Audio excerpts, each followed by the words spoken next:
Hello दोस्तों, आज हम स्टार्ट करेंगे चैप्टर नंबर 7 इंटीग्रेशन। तो आज हम क्या क्या पढ़ेंगे। देखो, इंटीग्रेशन होता क्या है, पहले introduction, types of integration, method of integration, indefinite integration, integration by substitution, integration by partial fraction, integration by parts and definite integration. तो व्हाट इज इंटीग्रेशन? इंटीग्रेशन होता क्या है? देखो, integration is the process of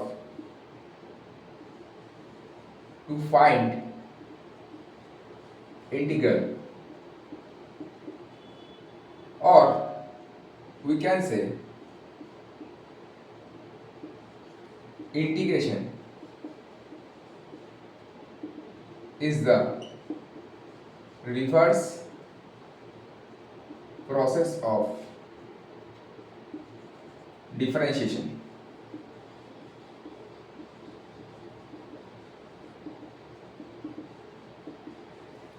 integration क्या होता है? जो differentiation हमने किया था उसका ही रिवर्स प्रोसेस है इंटीग्रेशन। ठीक है, सोचो यहाँ पे y equal to f x कोई फंक्शन है। ठीक है, अगर इसका मैंने डेरिवेटिव कर रहा हूँ, इसका अगर मैं डेरिवेटिव कर रहा हूँ तो क्या देगा? अगर मैंने डिफरेंशिएशन किया तो इसका आता है dy बाई डी एक्स, और इस प्रोसेस को हम क्या बोलते हैं? डेरिवेटिव। डेरिवेटिव अगर मैंने इसको एंटी डेरिवेटिव ले लिया और एंटी डिफरेंशिएशन, तो ए वाला हमको क्या मिलेगा? ए वाला फंक्शन मिल जाएगा। इसलिए बोलते हैं integration is the reverse process of differentiation. ठीक है, इसलिए क्या बोलते हैं? Integration is the reverse process of differentiation. सोचो मैंने अगर बोला y equal to sine x, अगर इसका डेरिवेटिव क्या होगा? इसका डेरिवेटिव होगा d y by d x equal to cos x. अगर मैंने जो अभी वैल्यू आया कॉस एक्स, अगर इसको मैंने इंटीग्रेट कर दिया, इसको मैंने अगर इंटीग्रेट कर दिया ऐसे, तो इसका जो वैल्यू आएगा वो जो ओरिजिनल फंक्शन था साइन एक्स आएगा। ठीक है, अब यहाँ पे कुछ सवाल उठता है। देखो, अगर मैंने ऐसा कुछ लिखा y equal to sine x plus 5, इसका भी क्या होगा? इसका भी देखो डिफरेंशिएशन अगर करेंगे तो इसका क्या आ रहा है? cos x, कांस्टेंट तो 0 होगा, cos x आ रहा है, तो इसका मतलब क्या हुआ? cos x का डिफरेंशिएशन, cos x का इंटीग्रेशन अगर करेंगे तो एक बार आ रहा है sin x प्लस 5, एक बार आ रहा है सिर्फ sin x। तो यहाँ पे देखो sin x तो सेम है, अगर मैंने y इक्वल टू और कुछ ले लिया sin x प्लस 10, इसका भी अगर मैंने dy बाई dx किया, इसका भी cos x आ रहा है। तो अगर इसका भी इंटीग्रेशन कर दिया तो इसका मतलब है कुछ कांस्टेंट टर्म आ रहा है। जो कांस्टेंट टर्म आ रहा है उसको हम ऐसे डिनोट करते हैं इंटीग्रेशन में, मतलब जो आ रहा है, अगर मैंने cos x का इंटीग्रेशन किया, अगर मैंने cos x किया, अगर cos x को मैंने इंटीग्रेशन किया तो उसके साथ एक कांस्टेंट आता है, मतलब sin x प्लस c होगा, where c is any arbitrary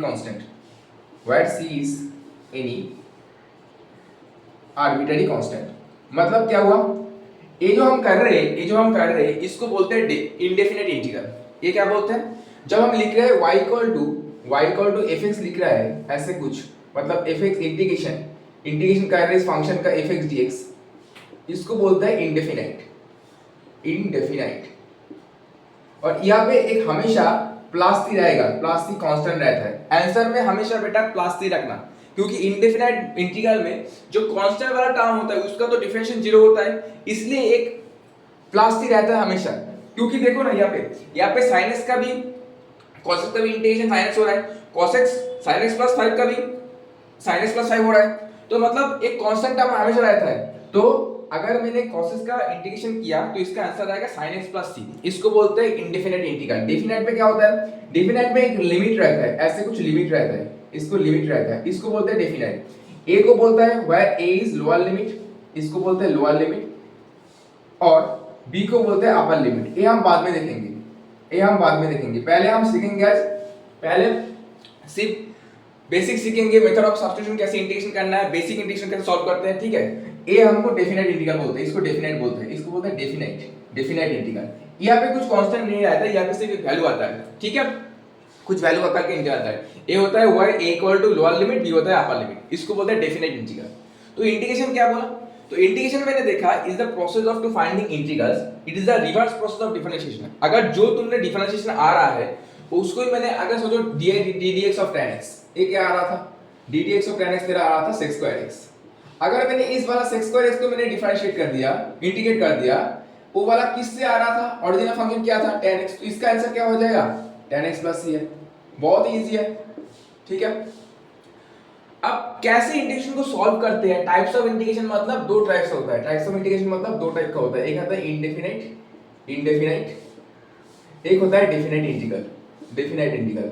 तो हमने ऑलरेडी बोल दिया इंडेफिनाइट में कुछ लिमिट नहीं है, इसको इंडेफिनिट बोलते हैं, और डेफिनेट में कुछ लिमिट रहता है, ठीक है।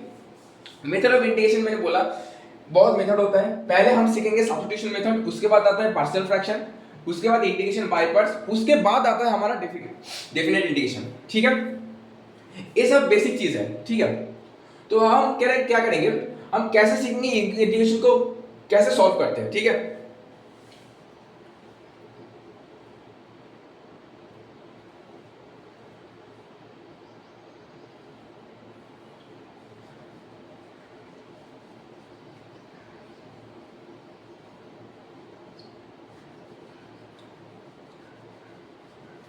पहले कुछ सब बेसिक क्वेश्चन करेंगे, how to solve the integration.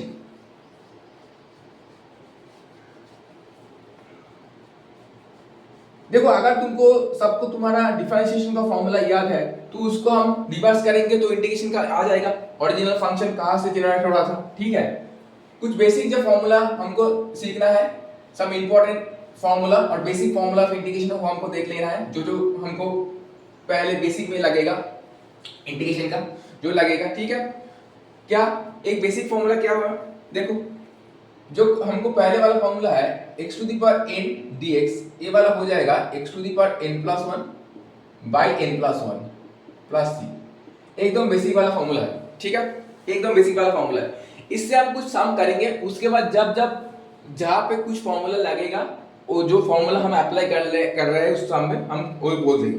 पहले देखो तुम्हारा एनसीईआरटी बुक का एक्सरसाइज 7.1 में हम जाते हैं सीधा 7.1 में एक्सरसाइज एनसीईआरटी, ठीक है, एनसीईआरटी एक्सरसाइज 7.1। यहाँ पे कुछ बेसिक क्वेश्चन करेंगे, उसके बाद तुम्हारा क्लियर होगा कैसे हम इंटीग्रेशन सॉल्व करेंगे। पहले वाला क्वेश्चन देखो, यहाँ पे दिया हुआ है cos 3x dx, इसका इंटीग्रेशन बोल रहा है question number 2, cos 3x dx।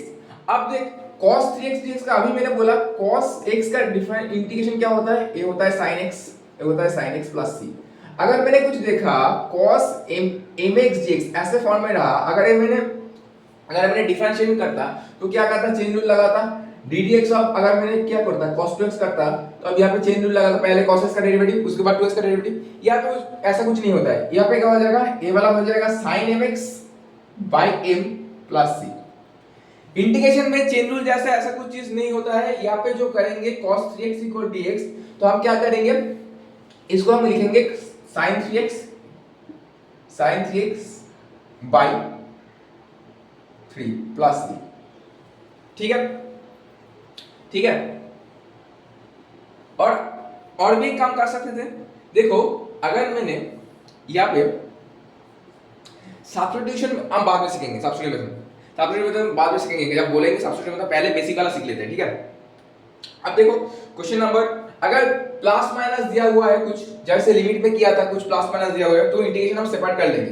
देखो क्वेश्चन नंबर हम अगर 7 में देखेंगे, क्वेश्चन के बाद 2 के बाद 7 देखेंगे, यहाँ पे एक इंटीग्रेशन सवाल दिया है x square multiply 1 minus x square dx। अगर ऐसे कुछ रहा तो हम क्या करेंगे, पहले इसको तोड़ लेंगे, पहले ब्रैकेट को ओपन कर लो, पहले ब्रैकेट को ओपन कर लो, कैसे करेंगे, x स्क्वायर इनटू 1 मतलब x स्क्वायर dx हो जाएगा, माइनस सेपरेट कर लो और x square into x square cut जाएगा तो सिर्फ dx पड़ा रहेगा, सिर्फ dx पड़ेगा। अब a वाला जो इंटीग्रेट करना है, a वाला को लगाना है, देखो ऐसे फॉर्म में दिख रहा है, x के पावर में n dx का मतलब क्या है, x to the power n plus 1 by n plus 1 plus c, ठीक है। प्लस c हम लास्ट में एक बार ही लिखेंगे, हाँ। तो x स्क्वायर dx का मतलब है a वाला क्या हो जाएगा, x to the power 2 plus 1 मतलब n का वैल्यू यहाँ पे 2 है तो मतलब x to the power 3 by 3। अब इंटीग्रेशन ऑफ dx का क्या होगा, इंटीग्रेशन ऑफ dx होता है सिर्फ x प्लस c, ये वाला हो गया मेरा आंसर। तो हमने क्या किया, कुछ नहीं किया, जब ऐसे प्रोडक्ट फॉर्म में था मैंने इसको तोड़ लिया, पहले x square into one x square किया, डीएक्स स्क्वायर अलग कर लिया, माइनस दे के बीच में माइनस था तो सेपरेट कर लिया, और एक्स स्क्वायर से काट दिया, तो मतलब 1 इंटू डीएक्स, 1 इंटू डीएक्स मतलब 1 यहाँ पे कांस्टेंट है बेटा, 1 इंटू डीएक्स मतलब डीएक्स ही होता है, तो डीएक्स का इंटीग्रेशन करने से क्या आता है, x आता है प्लस सी, सी क्या, where c is any arbitrary constant, जो मैंने पहले ही बोला है, ठीक है। अब देख क्वेश्चन नंबर 10 देख, क्वेश्चन नंबर 10 क्या बोला है, क्वेश्चन नंबर 10 बोला है integrate root x minus 1 by root x का होल स्क्वायर dx। अब यहाँ पे देख कुछ फॉर्मूला वगैरह दिख रहा है, कुछ फॉर्मूला वगैरह दिख रहा है, बेसिक फॉर्मूला दिख रहा है, पहले से दिख रहा है a माइनस b का होल स्क्वायर, तो पहले वो वाला अप्लाई करते हैं, पहले वो वाला अप्लाई करते हैं, a minus b whole square दिख रहा है, अब क्या होता है इसका formula, a square minus 2b plus b square, ठीक है। तो अगर मैंने a स्क्वायर कर दिया, रूट x का होल स्क्वायर कर दिया, मतलब सिर्फ x आएगा, minus 2 into root x into 1 by root x plus 1 by root x का होल स्क्वायर मतलब 1 बाई x, ये वाला पूरा ऐसे ऐसे दिख रहा है, ऐसे दिखेगा। अब सिर्फ बीच में माइनस प्लस है तो पर सेपरेट कर दो, तो मतलब x dx हो जाएगा ऐसे, x dx रूट्स एक अलग काट किया तो -2 बाहर आ जाएगा, इंटीग्रेशन ऑफ dx, और ये वाला हो जाएगा dx by x, ठीक है, ये वाला हो जाएगा dx by x, ठीक है, ये वाला हो जाएगा dx by x। तो ये वाला इंटीग्रेशन क्या होगा, x के पावर में कुछ नहीं मतलब 1 है, तो ये वाला हो जाएगा x स्क्वायर n प्लस 1 मतलब 1 plus 1 x square by 2 minus 2x plus dx by x का इंटीग्रेशन होता है log of mod x। अब ये वाला मत बोलना सर क्या मैं x by x को x to the power -1 dot dx कर दूं, ये वाला -1 ऊपर ले चला जाओ तो हो जाएगा, तो नहीं बेटा यहाँ पे गलत हो जाएगा, क्योंकि अगर मैंने ऐसा कर दिया x square -1 plus 1 by -1 plus 1 तो नीचे क्या आ जाएगा, नीचे क्या आ रहा है, नीचे क्या आ रहा है, देख नीचे क्या आ रहा है, नीचे क्या आ रहा है, यहाँ पर भी -1 प्लस 1 है, तो मतलब ये 0 हो जाएगा नीचे, तो ये अनडिफाइंड हो जाएगा, ये अनडिफाइंड हो जाएगा, तो ऐसे नहीं करेंगे। जब भी a वाला फॉर्मूला तब नहीं करेंगे, कब, जब a equal to not equal to -1 हो, कब नहीं करेंगे, जब a नॉट इक्वल टू -1 हो, ठीक है। तो इसका फॉर्मूला क्या होगा, log of mod x plus c, क्योंकि ddx ऑफ log x क्या होता था, देख ddx ऑफ अगर मैंने log x किया उसका भी अगर आता तो 1 by x था, तो 1 का x का ही तो इंटीग्रेशन कर रहे हैं हम यहाँ पे, तो ओरिजिनल फंक्शन क्या है log x, वो भी आगे चल रहा है, मैंने इसलिए पहले ही बोला integration is the reverse process of differentiation, ठीक है। तो प्लस सी हो गया मेरा, ये बेसिक वगैरह है पूरा, आगे बढ़ते हैं।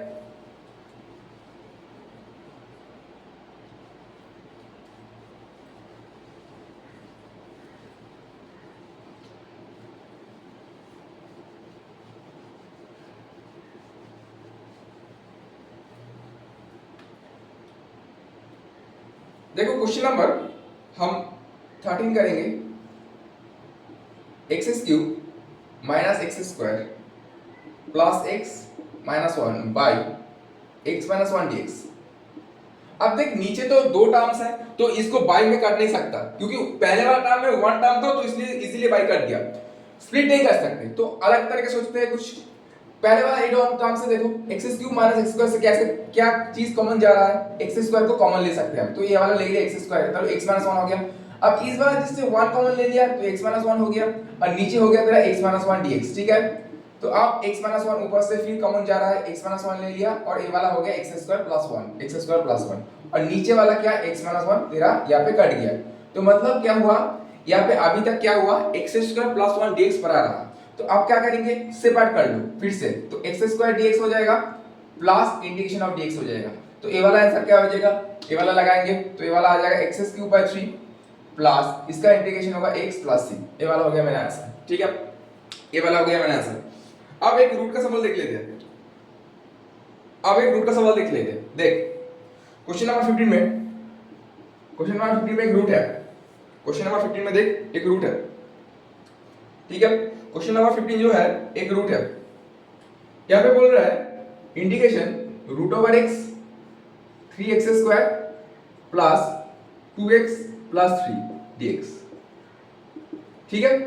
Root x 3x square plus 2x plus 3 कुछ भी नहीं है, तो रूट x का मतलब क्या है बेटा, कुछ रूट x का मतलब क्या है, x के पावर में कितना बन रहा है बेटा, पावर में हाफ बन रहा है, किसी का जो इसमें रूट क्या है, मतलब मैंने अगर रूट 5 लिखा तो इसका मतलब क्या 5 का पावर में हाफ है, तो किसी के रूट है मतलब उसका पावर में हाफ होता है, तो रूट x मतलब x to the power half होता है, तो ये मल्टीप्लाई करेंगे प्लस चीज पूरा तोड़ लेंगे, पहले ही बोला जब भी प्लस माइनस बीच में देखा तो उसको हर एक को तोड़ के अलग कर दो, तो 3 इंटू हो जाएगा तो 3 बाहर आ जाएगा, x square into root x है, मतलब x square dot root x dx हो गया, प्लस ए वाला 2 बाहर आ जाएगा, मतलब x रूट एक्स dx हुआ, प्लस 3 बाहर आ जाएगा, मतलब रूट एक्स dx हुआ। ठीक है, अब ए वाला क्या होता है ध्यान से देख, x to the power half होता है, ए वाला क्या होता है, तो मतलब x square multiply with x to the power half, तो पावर क्या हो जाएगा, प्लस हो जाएगा, 2 प्लस हाफ इंटू हो रहा है ना, तो पावर प्लस हो जाएगा ना, तो मतलब क्या हो जाएगा, x टू द पावर 5/2, 2 2 जा 4, 2 प्लस 1 अब ऐड हो गया,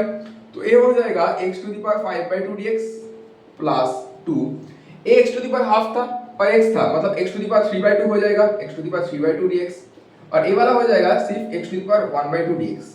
ठीक है, अब हम क्या करेंगे, a वाला को अप्लाई करेंगे, यहाँ पे पावर में 5/2 है, तो a वाला हो जाएगा x to the power 5/2 plus 1, मतलब 7/2 बाई 7/2 प्लस 2, यहाँ पर हो जाएगा x to the power 5/2 by 5/2, और यहाँ पे हो जाएगा x to the power 3/2 by 3/2।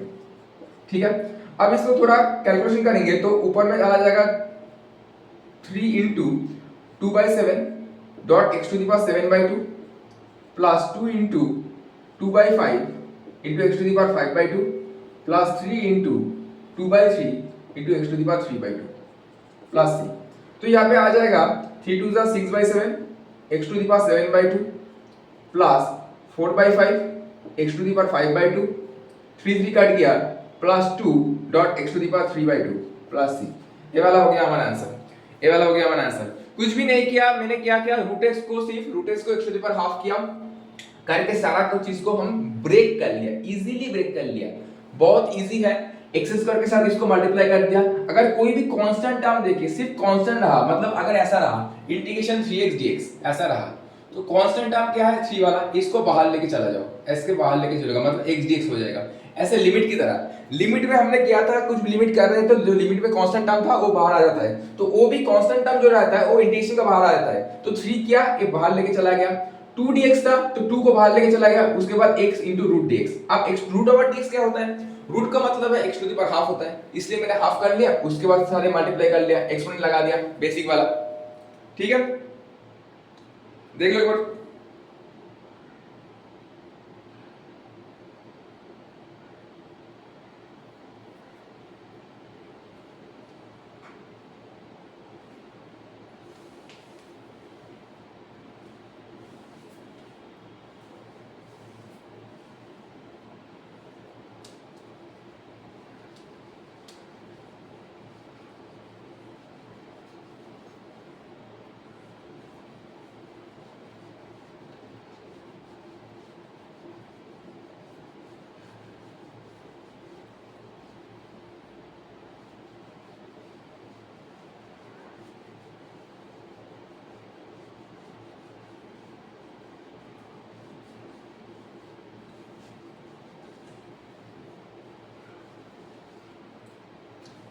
ये पे देखो क्वेश्चन नंबर 19 करते हैं, एक ट्रिगोनोमेट्री का सवाल दिया हुआ है, अब ट्रिगोनोमेट्री देख लेते हैं कुछ।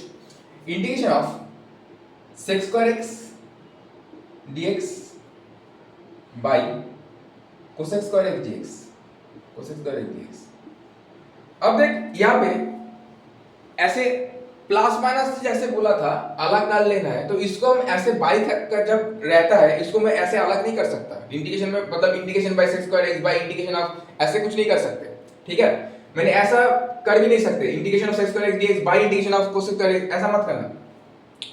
तो हम क्या सोचेंगे, जब भी कुछ sec स्क्वायर x dx और cos स्क्वायर x दिया है पहले इसको सोचो, इसको हम क्या कर सकते हैं, इसको पहले हम तोड़ लेते हैं cos साइन में। अगर मैंने इसको तोड़ लिया cos साइन में तो ये वाला हो जाएगा 1 बाय cos स्क्वायर x और ये वाला हो जाएगा 1 by sin square x dx। ठीक है, तो अगर मैंने इसको तोड़ लिया तो sin स्क्वायर x ऊपर चला जाएगा, मतलब sin square x by cos square x, ये वाला क्या हो जाएगा tan square x dx, tan square x dx। अब देखो हम जानते हैं tan x का डिफरेंशिएशन क्या होता है, tan x का डिफरेंशिएशन होता है sec square x, sec square x। ठीक है, और ddx ऑफ sec x क्या होता है, ddx ऑफ sec x क्या होता है बेटा, ये होता है sec x और tan x। इसका मतलब है अगर दोनों को इंटीग्रेशन कर दिया किसी में भी tan स्क्वायर x का, मतलब tan स्क्वायर x का इंटीग्रेशन एक्चुअल में डायरेक्ट फार्मूला नहीं है, एक्चुअल डायरेक्ट फार्मूला नहीं है, क्योंकि अगर tan स्क्वायर x का मैंने sec स्क्वायर का इंटीग्रेशन करेंगे तो आएगा tan x, और इसका इंटीग्रेशन करेंगे तो आएगा sec x, ठीक है। तो हम क्या करेंगे, इस चीज में हम सोचेंगे tan x और sec x के बीच में क्या रिलेशन है, ये वाला tan x और sec x के बीच में क्या रिलेशन है, sec square x minus 1 equal to मैं क्या tan square x बोल सकता हूँ, है कि नहीं। ये मैंने फॉर्मूला क्लास 10 में भी सिखाया है। sec square x मतलब क्या होता है, sec square x minus 1 equal to क्या होता है, tan square x। तो हम क्या करेंगे, इसको इस तरह फॉर्मूला में लगाने के लिए मैंने tan square x को सब्स्टिट्यूट कर देना है sec square माइनस x के, मतलब sec square x माइनस 1 से। तो अगर मैंने ऐसा लिख दिया इसको sec square x minus 1 dx, तो बीच में माइनस आ गया। अगर बीच में माइनस आ गया तो मतलब है इसको मैं तोड़ सकता हूँ, इसको क्या लिख सकता हूँ sec square x dx, और इसको क्या लिख सकता हूँ 1 है मतलब कांस्टेंट है इनटू dx। तो sec square x का इंटीग्रेशन क्या होता है, sec square x का इंटीग्रेशन कौन सा आ रहा था, tan x आ रहा था। ये तो मैं डिफरेंशिएट अगर याद है तो उससे याद रख लूंगा, बहुत इजी है। तो sec square का इंटीग्रेशन क्या होता है, tan x से आता है, तो ये वाला हो जाएगा tan x, और dx का इंटीग्रेशन क्या होता है माइनस x प्लस c, ये वाला हो गया हमारा आंसर, ठीक है।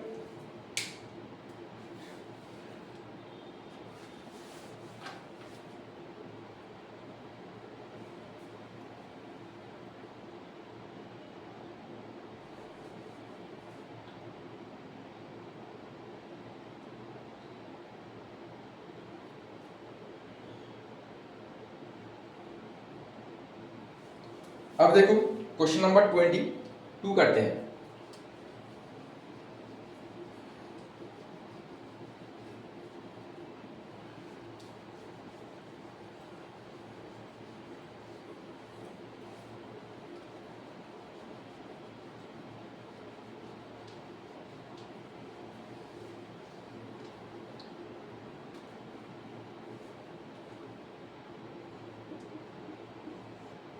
यहाँ पे क्या बोल रहा है देखो, if ddx of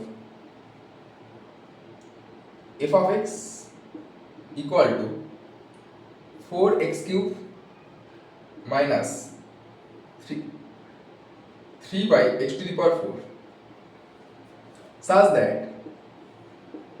that f of 2 equal to 0, then find f of x, तो मतलब हमको डेरिवेटिव, कुछ फंक्शन का डेरिवेटिव दिया हुआ है कि नहीं, कुछ फंक्शन का fx का डेरिवेटिव बोल रहा है इसका, है कि नहीं। तो हमको पहले fx निकालना है, मतलब उल्टा करना है, मतलब डिफरेंशिएशन ऑलरेडी वैल्यू पता है। अगर मैं इसको मैंने बोला अभी बोला ddx ऑफ sin x क्या होता है, ddx ऑफ sin x क्या होता है बेटा, ddx ऑफ sin x होता है cos x, मतलब से यार ddx ऑफ fx जो होता है वो होता है f dash x, है कि नहीं, f dash x। अगर मैंने इस f dash x को फिर इंटीग्रेशन कर दिया, मैंने अगर f dash x को dx को इंटीग्रेशन कर दिया तो वाला ये ओरिजिनल फंक्शन आ जाएगा। तो हमको क्या निकालना है, यहाँ पे पहले हमको fx निकालना है। fx निकाल के कैसे निकाल लेंगे, तो fx क्या होगा सर, fx जो होगा ये वाला फंक्शन जो दिया हुआ है इसका इंटीग्रेशन, तो मतलब 4x³ minus 3 by x to the power 4, इसका क्या करेंगे dx निकालेंगे, है कि नहीं, यहाँ पे था fx equal to 4x³ minus 3 by x to the power 4, f of 2 0 था, तो बोला है फाइंड आउट fx क्या है। चार ऑप्शन दिया हुआ है, यहाँ पे चार ऑप्शन दिखा है, तो हम पहले इसको इंटीग्रेशन करते हैं। तो 4 बाहर आ जाएगा और इसके हो जाएगा x³ dx, 3 बाहर आ जाएगा, ये हो जाएगा dx by x to the power 4, ठीक है। अब इसका इंटीग्रेशन होगा x to the power 4 by 4 minus 3 dot ये पे ऊपर लेके चला जाएंगे। अगर इसको मैंने ऊपर लेके चला गया तो ये वाला हो जाएगा x to the power minus 4 dx, तो क्या हो जाएगा x to the power minus 4 dx मतलब माइनस 4 प्लस 1 मतलब x to the power minus 3 by क्या हो जाएगा माइनस 3 हो जाएगा, प्लस c आएगा, क्योंकि एक आर्बिट्रेरी कांस्टेंट आता है हमेशा, इंडेफिनिट इंटीग्रल में क्या बोला था, हमेशा आर्बिट्रेरी कांस्टेंट दिया हुआ है रहता है, करना हमेशा लिखना है। तो 4 4 कर दिया तो ये वाला x to the power 4, और ये वाला ऊपर अगर उठ गया तो ये वाला क्या हो जाएगा, ये पे ऑलरेडी माइनस 3 था, देख यहाँ पे क्वेश्चन में तो ऑलरेडी मैंने क्वेश्चन में 3 था, तो x to the power 4 नीचे था, तो x to the power 4 अगर नीचे रहा तो ऊपर उठ के हो जाएगा x to the power minus 4 by minus 3, है कि नहीं। तो ये वाला प्लस हो जाएगा, ये वाला प्लस आ जाएगा, माइनस से प्लस और 3 कट जाएगा, तो x to the power minus 3 का मतलब है 1 by x to the power 3 plus c। अब मैंने कुछ बोल दिया है, देख यहाँ पे कुछ बोल दिया, क्या बोल दिया यहाँ पे क्या बोल दिया, यहाँ पे क्या बोल दिया, देख यहाँ पे हमको बोल दिया है f of 2 equal to 0, इसका मतलब क्या हुआ सर, ये तो हमारा fx निकल गया, ये क्या निकल गया, fx निकल गया, ये हमारा क्या निकल गया, fx निकल गया। तो ये वाला रिलेशन क्या दिया हुआ है अभी sir, f of equal to 2 दिया है, किस लिए दिया हुआ है, क्योंकि ए पर c का वैल्यू जो ऑप्शन तेरा दिया हुआ है वहां पे एक c है, c का वैल्यू, तो c का वैल्यू यहां से निकालना पड़ेगा। तो हमने क्या किया, f ऑफ 2 बैठा दिया यहाँ पे, f ऑफ 2 क्या किया, f ऑफ 2 कर दिया 2 to the power 4 plus 1 by इसमें क्या किया 2 क्यूब प्लस c, इसका मतलब है 16 प्लस 1 बाई 8 प्लस c, और इसको 0 डाल दिया क्योंकि f ऑफ 2 0 है, तो इसका मतलब है c कितना आएगा, c आ जाएगा माइनस 128 प्लस 1 मतलब माइनस 129/8, ठीक है, ये होगा शेष रेखा वैल्यू। तो ऑप्शन देख, ऑलरेडी मैंने ऑप्शन यहाँ पे कौन सा होगा ऑप्शन, ऑप्शन देख लेते हैं कौन सा ऑप्शन होगा, यहाँ पे एमसीक्यू था ये वाला क्वेश्चन, तो कौन सा ऑप्शन होगा, जो वाला सी में ऑप्शन माइनस 129/8 है वही वाला ऑप्शन होगा, मतलब ऑप्शन ए होगा, ऑप्शन ए, क्योंकि ऑप्शन ए का answer x to the power 4 plus 1/x to the power 3 minus 129/8 है, मतलब इसका आंसर करेक्ट आंसर है ये वाला ऑप्शन ए है, ठीक है।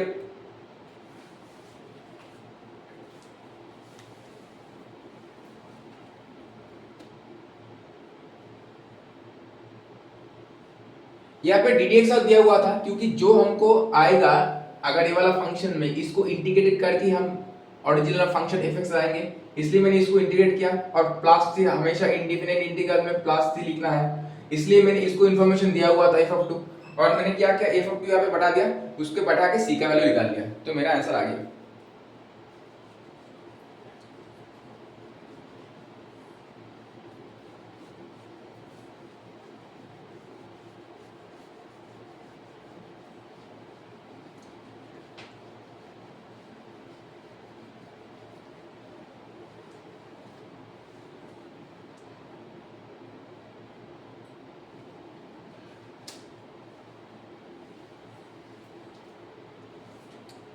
अब वो वाला नेक्स्ट हम देखेंगे दूसरा सब्स्टिट्यूशन मेथड कब यूज करते हैं।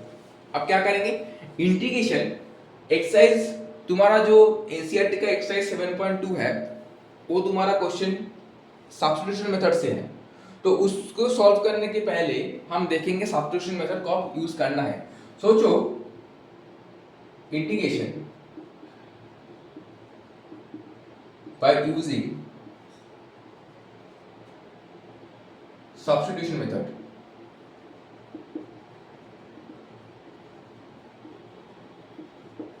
अगर कोई भी इंटीग्रेशन ऐसा रहा, मतलब उसका कुछ फंक्शन रहा fx रहा, उसका fx रहा, fx कुछ रहा, उसके बाद उसका डेरिवेटिव भी उसके साथ भी रहा, मतलब ऐसा कुछ रहा, ऐसा कुछ रहा, मतलब कुछ fx है उसके साथ उसका डेरिवेटिव भी उसके साथ है, वो प्लस में भी हो सकता है, इनटू में भी हो सकता है, डिवाइड में भी हो सकता है, मल्टीप्लाई फॉर्म में भी हो सकता है, मतलब कुछ फंक्शन में रहा fx रहा, उसके साथ उसका डेरिवेटिव भी उस क्वेश्चन में दिया हुआ है, हमको चेक करना है, तो उसी प्रोसेस में हम क्या करेंगे, सब्स्टिट्यूट में अप्लाई करेंगे। कैसे करेंगे, हम कुछ पकड़ लेते हैं, लेट fx इक्वल टू कुछ पकड़ लेते हैं t और z, कुछ पकड़ लेंगे, ठीक है, और उसके बाद हम इसका डेरिवेटिव निकाल लेंगे with respect to f dash x निकाल लेंगे विद रिस्पेक्ट टू x से, मतलब ये वाला हो जाएगा dz/dx। तो क्या हो जाएगा, ये जो तेरा fx dx आ रहा है, fx dx क्रॉस करेंगे ये वाला तेरा हो जाएगा dz, मतलब ये वाला जो चीज है fx dx मतलब f डैश x dx ये रिप्लेस हो जाता है dz से, ठीक है, जो f डैश dx है वो रिप्लेस हो जाता है dz से, ठीक है, समझ में आ रहा है, ठीक है। तो उसी काम में जब मेरा सब्स्टिट्यूट करना है तो हम कुछ वेरिएबल पकड़ लेते हैं, वेरिएबल पकड़ के वो जो फंक्शन x रहा dx रहा और dx जो रहेंगे वो सब ट्रांसफर हो जाएगा dz और z वेरिएबल में, मतलब जो तू वेरिएबल पकड़ रहे हैं, इसलिए इसको बोलते हैं सब्स्टिट्यूशन मेथड। सब्स्टिट्यूट का मतलब क्या है, एक चीज पकड़ रहे उसके हिसाब से चलेंगे, उसको सब्स्टिट्यूट कर देना है, उसको मैंने जो पकड़ा है वो वाला चीज हम x में नहीं जाएंगे dx में नहीं जाएंगे, वो सब्स्टिट्यूट हो जाएगा dz में, ठीक है। तेरा जो एनसीईआरटी का जो क्वेश्चन का एक्सरसाइज एनसीईआरटी का जो तेरा एक्सरसाइज 7.2 है वो इस कॉन्सेप्ट के बेस पे है, ठीक है, इसी कॉन्सेप्ट पे बेस पे है, integration using substitution method. Exercise 7.2 जो एनसीईआरटी में है पूरा सब्स्टिट्यूशन मेथड का बेस में है। अब एक क्वेश्चन में करेंगे, अब एक छोटा सा क्वेश्चन करेंगे, पकड़ ले ऐसा कुछ मुझको सम दिया हुआ है, ऐसा कुछ दिया है, integration 2x dx by 1 plus x square, ऐसा कुछ सम दिया हुआ है। अब हमको सोचना क्या है, अगर मैंने किसी का डेरिवेटिव अगर इसमें दिया हुआ है, मतलब अगर 1 प्लस एक्स स्क्वायर को मैंने कुछ पकड़ लिया, और ये वाला पहले देख, ये वाला किसका डेरिवेटिव, इसका डेरिवेटिव क्या इस क्वेश्चन में दिया हुआ कि नहीं। अगर मैंने 1 प्लस एक्स स्क्वायर डेरिवेटिव देखा, इसका डेरिवेटिव 1 का कांस्टेंट हो जाता है और एक्स स्क्वायर का डेरिवेटिव होता है 2x। तो मैंने देख क्वेश्चन में ऑलरेडी 2x दिया हुआ है, तो इसका मतलब है इस क्वेश्चन में आप सब्स्टिट्यूट मेथड अप्लाई करेंगे। समझ में आ रहा है? मैंने पहले ही बोला उसी क्वेश्चन में दियागा, जो क्वेश्चन में आएगा वो वाला क्वेश्चन में हमको देखता है ओरिजिनल फंक्शन और उसका डेरिवेटिव मल्टीप्लाई फॉर्म में, प्लस फॉर्म में, इनटू फॉर्म में, डिवाइड फॉर्म में रहा, तो उसी क्वेश्चन में हम सब्स्टिट्यूशन मेथड अप्लाई करेंगे। इस क्वेश्चन में देख 2x dx था बाय 1 प्लस x स्क्वायर था। अब मैंने ध्यान से देखा 1 प्लस x स्क्वायर का डिफरेंशिएशन होता है 2x, तो ऑलरेडी ऊपर में 2x दिया हुआ है, तो यहाँ पे हम सब्स्टिट्यूट मेथड लगाएंगे। कैसे लगाएंगे, कैसे पकड़ेंगे, जैसे मैंने यहाँ पे किया था। अब क्या करेंगे, let 1 plus x square equal to, मैंने z पकड़ लिया, ठीक है। अब दोनों तरफ विद रिस्पेक्ट टू x में डेरिवेटिव करेंगे, तो 1 का डेरिवेटिव 0 हो जाता है, x स्क्वायर डेरिवेटिव क्या होता है 2x, और ये वाला हो जाएगा dz बाई, क्या हो जाएगा dz बाई dx, ठीक है। इसका मतलब 2x dx तेरा जो आ रहा है वो आ रहा है dz, इसका मतलब क्या हुआ, 2x dx जो आ रहा है इसका मतलब dz। ये वाला लाइन मेरे लिए बहुत ही इंपॉर्टेंट है, ये वाला लाइन मेरे लिए बहुत ही इंपॉर्टेंट, क्योंकि यहाँ पे हम सब्स्टिट्यूट करने जा रहे हैं। क्या करेंगे, ये वाला इंटीग्रेशन 2x dx क्या हो रहा है dz, तो इसके रिप्लेस में हम क्या बढ़ाएंगे, dz बढ़ाएंगे, और 1 प्लस एक्स स्क्वायर तो नहीं लिखेंगे, वो वाला क्या पकड़ेंगे, वो वाला मैंने z पकड़ा था, तो आ गया z। तो dx बाई x का इंटीग्रेशन क्या होता है, dx बाई x का इंटीग्रेशन मैंने पहले ही बोला है, dx बाई इंटीग्रेशन होता है log of mod of x। तो ये वाला हम कर देंगे log of z plus c। अब यहाँ पे आंसर मत छोड़ देना, क्योंकि मेरा जो क्वेश्चन था वो तो z में नहीं था, वो तो इन टर्म्स ऑफ x में था। तो हम क्या करेंगे, फिर z का जो वैल्यू है 1 प्लस x स्क्वायर यहाँ पे हमें सब्स्टिट्यूट कर देना है, वो जो वैल्यू है 1 प्लस एक्स स्क्वायर यहाँ पे हमको सब्स्टिट्यूट कर देना है, ठीक है। ये वाला हो जाएगा मेरा आंसर, ये वाला हो जाएगा आंसर। ये वाला एक बहुत ही बेसिक क्वेश्चन किया, how to apply substitution method in integration, how to apply substitution method in integration, ठीक है। अब हम कुछ क्वेश्चन करेंगे, जो और क्वेश्चन करेंगे तो समझ में आ जाएगा एक्सरसाइज एनसीईआरटी का एक्सरसाइज 2.2 में, ठीक है। ये वाला देख लो, सिर्फ हम 2.2 करेंगे, 7.2 सही, एक्सरसाइज 7.2 में करेंगे।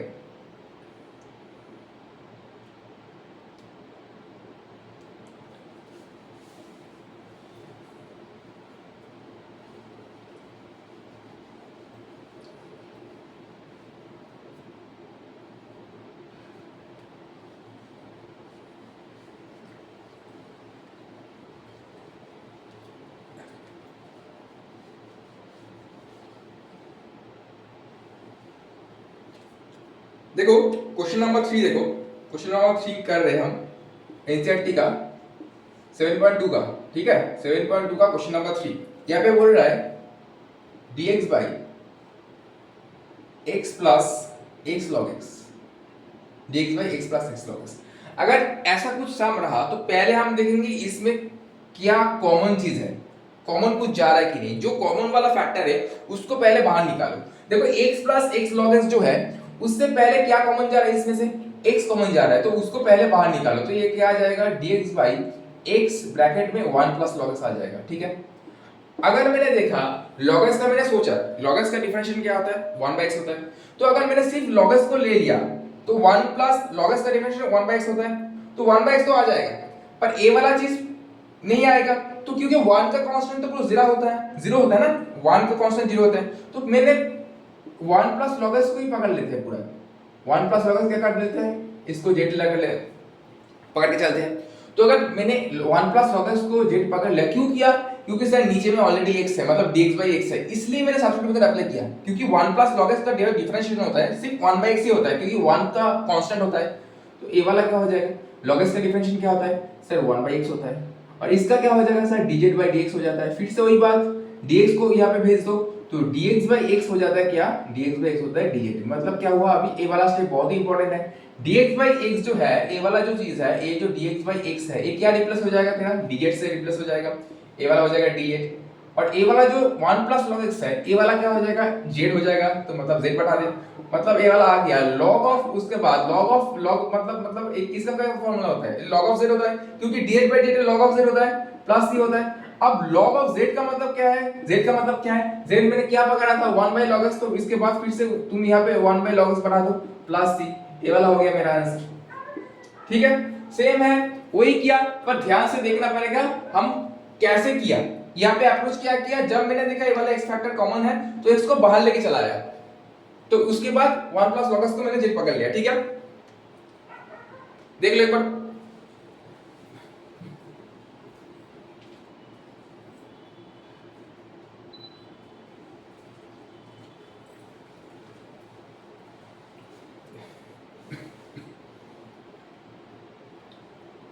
ठीक है,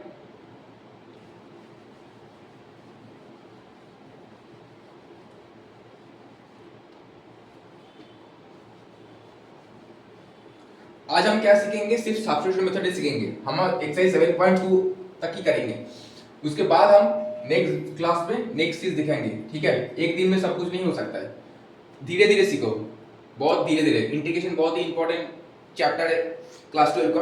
ठीक है, तो धीरे धीरे सीखना है। अब देखो एक क्वेश्चन करता हूँ, उसके बाद मैंने क्वेश्चन नंबर 3 किया। अब देख मैंने क्वेश्चन नंबर 5 कर लिया। 5 एक ट्रिगो का सवाल है।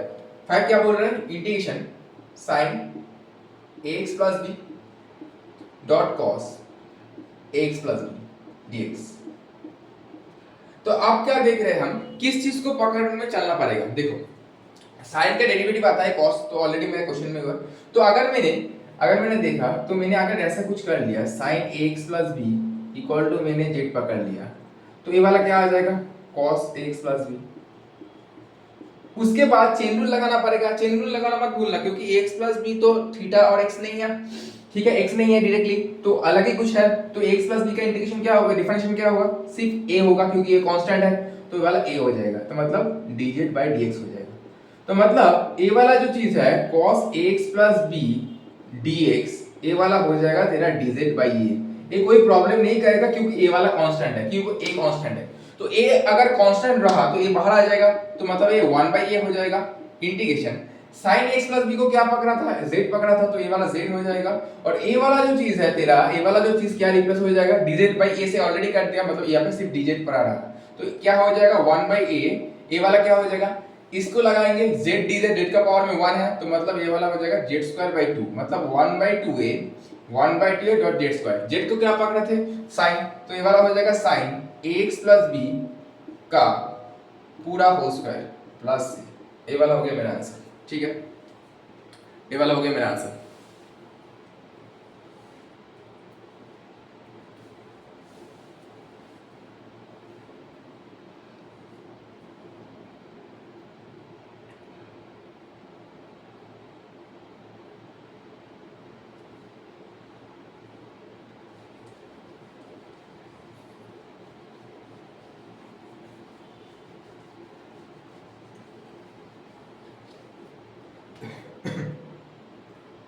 अब देखो मैं सब इंपॉर्टेंट बेसिक क्वेश्चन दिखा रहा हूँ, जैसे तुमको समझ में आए। क्वेश्चन नंबर 9 कर रहे हैं। क्वेश्चन नंबर 9 क्या बोल रहे हैं, integration 4x plus 2 under root x square plus x plus 1 dx। अब देखो इसका अगर मैंने डेरिवेटिव किया, सिर्फ रूट का नहीं, रूट को हटा दो, सिर्फ ये वाला अंडर रूट में जो है, तो ये वाला 2x प्लस 1 आ रहा है, तो मैंने देखा 2x प्लस 1 अगर आएगा, इसका डेरिवेशन 2x प्लस 1 आएगा, तो यहाँ पे तो 4x प्लस 2 है, तो नहीं आ रहा है। पर यहाँ पे चीज ध्यान से देख, अगर मैंने कांस्टेंट टर्म 2 से मल्टीप्लाई कर दिया, मतलब ये वाला कांस्टेंट टर्म 2 से मल्टीप्लाई कर दिया, तो ही तो 4x प्लस 2 आ रहा है। तो अगर मैंने कांस्टेंट टर्म को कुछ फर्क नहीं पड़ता, क्योंकि कांस्टेंट टर्म बाहर आ सकता है, तो अगर मैंने इसको 2 से मल्टीप्लाई कर दिया, तो ये 4x प्लस 2 आ रहा है। मतलब क्या, हम इसको z को पकड़ के चलते हैं, तो let x square plus x plus 1 equal to z। Under root में क्यों नहीं लिया, अंडर रूट में नहीं ले सकते, क्योंकि अंडर रूट में लेगा उसके बाद चेन रूल होगा, तो बहुत कॉम्प्लेक्स हो जाएगा, क्योंकि हाफ पावर आएगा ना, तो वो वाला चीज तो हमको नहीं है यहाँ पे। तो इसलिए सिर्फ मैंने इसको अंदर में जो है वो वाला चीज लेके कम कर रहे हैं, जो उसमें 2x प्लस और ऑनली आ रहा है, तो ये वाला क्या हो जाएगा 2x प्लस 1, और इसके बाद क्या हो जाएगा dx इक्वल टू dz आ जाएगा यहाँ पे, जो मैंने अभी तक कर रहा था। तो ये वाला क्या कर रहे हैं कि 2 कॉमन जा रहा है, तो 2 बाहर ले ले, 2 वाला बाहर ले ले, तो इसका मतलब 2x प्लस 1 रहेगा, और ये वाला dx रहेगा, मतलब dz हो जाएगा। और ये वाला जो चीज मैंने पकड़ा था यहाँ पे z, तो ये वाला हो जाएगा under root z dot a वाला 4x और ए वाला रिप्लेस होके क्या आ जाएगा, dz आ जाएगा, तो ये वाला हो जाएगा रूट z dz, ठीक है। तो मतलब 2, अब रूट z मतलब क्या होता है, z to the power half होता है, सब जानते हैं।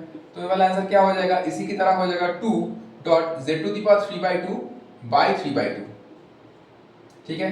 तो ऊपर उठ जाएगा 2/3 हो जाएगा, मतलब 4/3 z के पावर में 3/2। z क्या पकड़े थे हमने, z क्या पकड़े थे, ए वाला पकड़े थे x² + 1, x² + x + 1 पावर में 3/2 प्लस c, ये वाला हो गया मेरा आंसर, ठीक है। ये वाला हो गया मेरा आंसर।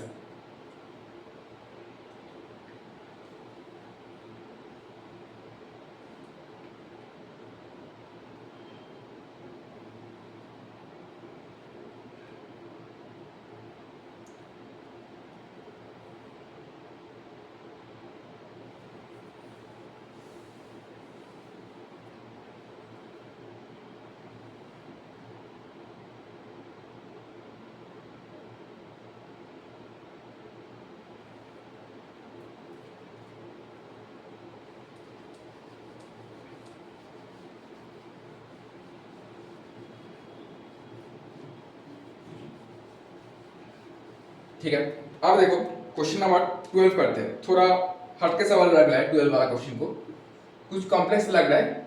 देखो x³ - 1 होल पावर में 1/3 और उसके बाद x⁵ दिया हुआ है।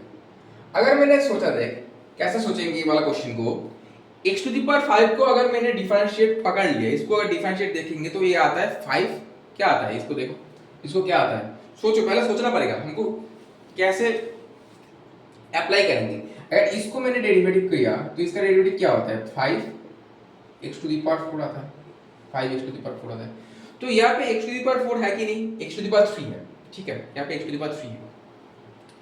तो अगर इसको मैंने डिफरेंशिएट करना है, इसको मैंने डिफरेंशिएट करना है और इसको डिफरेंशिएट करना है, और x⁵ को मैं क्या ऐसे लिख सकता हूँ, x⁴ × x⁴ ऐसे तो मैं लिख सकता हूँ, ऐसे मैं लिख सकता हूँ। ये वाला x⁵ को मैंने से क्यों सर ऐसे ही तोड़ा, क्योंकि मैंने देखा यहाँ पे x⁵ है, इसलिए मैंने x⁵ × x² किया और कुछ नहीं किया, मतलब x × x4 नहीं किया, क्योंकि इस पे जो रहता है इसी हिसाब से तोड़ने की कोशिश कर। यहाँ पे x³ - 1 है, तो मैंने अगर x³ - 1 को, ये वाला पूरा चीज को, सिर्फ ये वाला नहीं पूरा को अगर z पकड़ लिया तो x² आता है, इसलिए मैंने देखा x³ है और इंटू x² है, इसलिए मैंने 5 को ऐसे तोड़ा x³ × x², क्योंकि इसको अगर डायरेक्टली मैंने z पकड़ लेंगे तो ये वाला x⁴ आता है तो कुछ होगा नहीं। तो अगर मैंने क्या किया, इसको हम क्या किया, x⁵ - 1 का होल क्यूब 1/3 किया और इसको मैंने तोड़ के लिखा x³ डॉट x² dx, ऐसे तो मैं लिख ही सकता हूँ, ठीक है। अब मैं क्या कर रहा हूँ, देख ये वाला जो x³ - 1 है, ये वाला मैंने अगर z पकड़ लिया, x³ - 1 को मैंने z पकड़ लिया तो क्या आ जाएगा, 3x² dx = dz, है कि नहीं, ठीक है। तो मतलब x² dx आ जाएगा dz/3, ठीक है।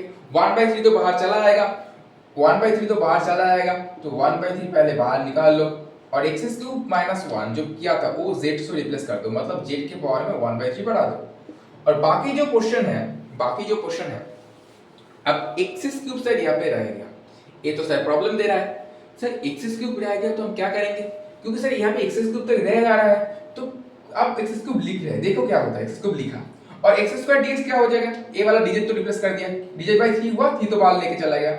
अब धारा से और सोचते हैं, दिमाग लगाते हैं, क्योंकि सर एक z है एक x है, ऐसा तो हो नहीं सकते, क्योंकि हर पूरा चीज सब्स्टिट्यूट करना है, मतलब पूरा z में लाना है। तो मैंने x³ - 1 को क्या पकड़े थे, x³ - 1 को मैंने z पकड़े थे, ठीक है। और x³ को अगर रिप्लेस करना है तो x³ क्या आ जाता है, आ जाएगा z+1 आ जाएगा। तो हम क्या इसके जगह में क्या लिख सकते हैं, z+1 × dz, समझ में आया। अब देख पूरा चीज सब कुछ z में कन्वर्ट हो गया, ठीक है। तो अब क्या करेंगे, 1/3 जैसे बाहर रहेगा और z⁴ × z, मतलब क्या हो जाएगा, ये वाला हो जाएगा integration of z⁴/3 dot dz, ठीक है, प्लस इंटीग्रेशन, क्योंकि 1/3 + 1 ऐड होके 4/3 हो गया और इंटीग्रेशन हो जाएगा z⁴ डॉट dz, ठीक है। अब इसका इंटीग्रेशन करना है तो ये वाला हो जाएगा z⁴ 4/3 + 1 मतलब 7/3 बाय 7/3 मतलब 3/7, ठीक है, प्लस अगर इसको करना है मतलब ये वाला हो जाएगा क्या, z to the power 4/3 by 4/3 मतलब 3/4 प्लस c। ठीक है, अब जो z तेरा आ रहा है, जो z आ रहा है, अगर मैंने इसको ब्रैकेट तोड़ लिया तो 1/3 से कट जाएगा, तो 1/7 3 कट जाएगा। z के क्या पकड़े थे, x³ - 1, तो x³ - 1 का पावर में 7/3 आएगा, प्लस यहाँ पर भी 1/3 कट गया तो 1/4 z के पावर में x³ - 1 उसके पावर में भी 4/3 आएगा प्लस c। ये वाला हो गया मेरा आंसर। ठीक है, ये वाला थोड़ा क्वेश्चन इंपॉर्टेंट था। ठीक है, मैंने क्या किया अच्छे से देखो, क्या किया बहुत अच्छे से देखो, x³ - 1 का 1/3 था, ठीक है 1/3 था, ठीक है 1/3 था, और मैंने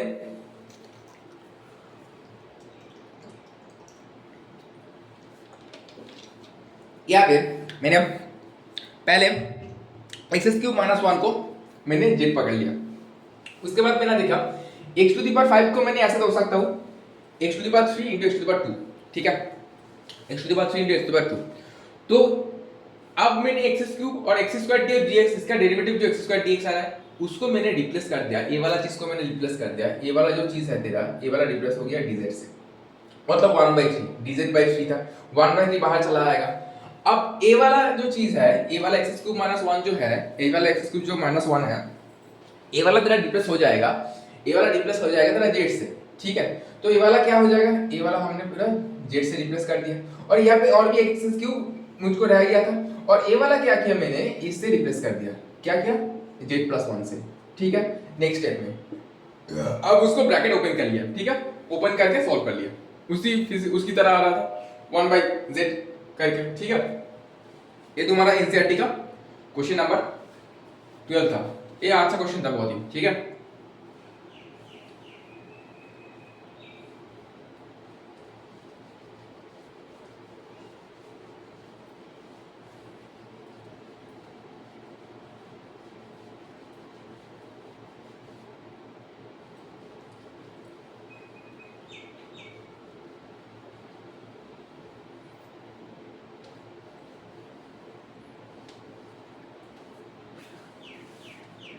अब देखो, अब आगे बढ़ते हैं, कुछ देखो 12 के बाद क्या करेंगे हम, देखो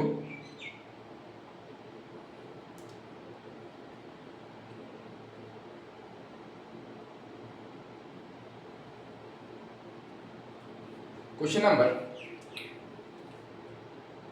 19 में चलते हैं। क्या बोल रहा है, integration e⁴ 2x - 1 by e⁴ 2x + 1 dx, ठीक है, ऐसा कुछ दिया हुआ है, ऐसा कुछ दिया हुआ है।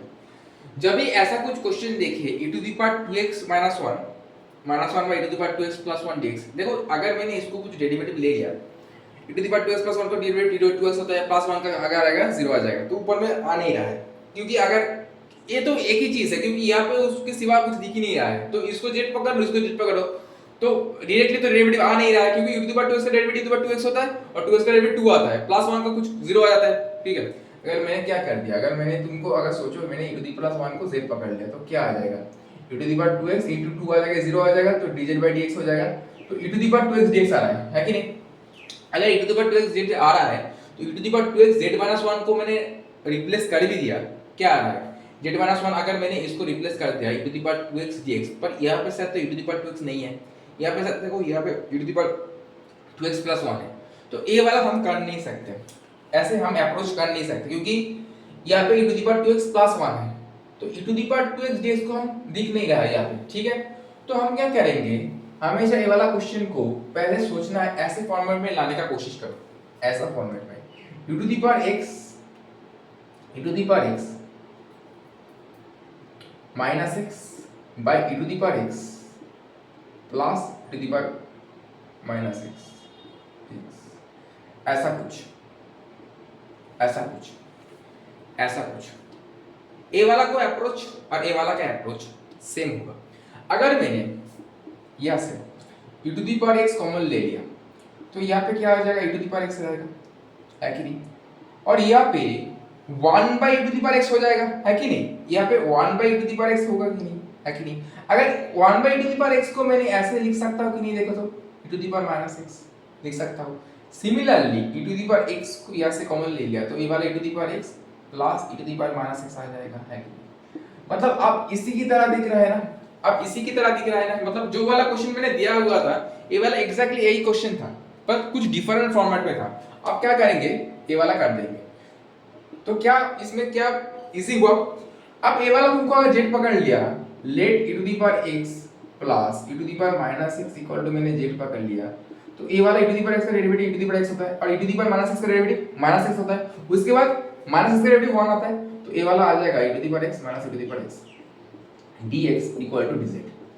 ठीक है, तो मतलब ऊपर वाला जो चीज है वो वाला रिप्लेस हो जाएगा dz से और नीचे वाला हो जाएगा z से। मतलब ये वाला हो गया log of mod z plus c।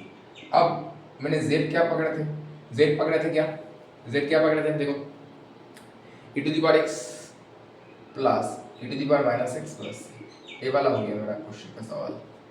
बहुत ही अच्छा क्वेश्चन है, क्वेश्चन नंबर 19। ठीक है, बहुत ही अच्छा क्वेश्चन थे। मतलब क्वेश्चन ए वाला भी आ सकता है, ए वाला और ए वाला सेम चीज है, सेम चीज है, इससे डिराइव हो रहा है। ठीक है, इससे डिराइव हो रहा है। ठीक है, दोनों का फॉर्मेट सेम है। ठीक है, दोनों का फॉर्मेट सेम है। ठीक है, समझ में आ रहा है? दोनों का फॉर्मेट सेम है। ठीक है,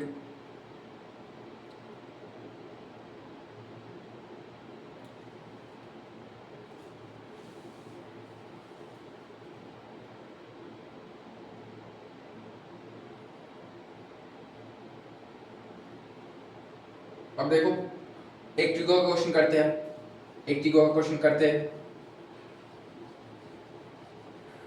एक ट्रिको का क्वेश्चन कर लेते हैं। ठीक है,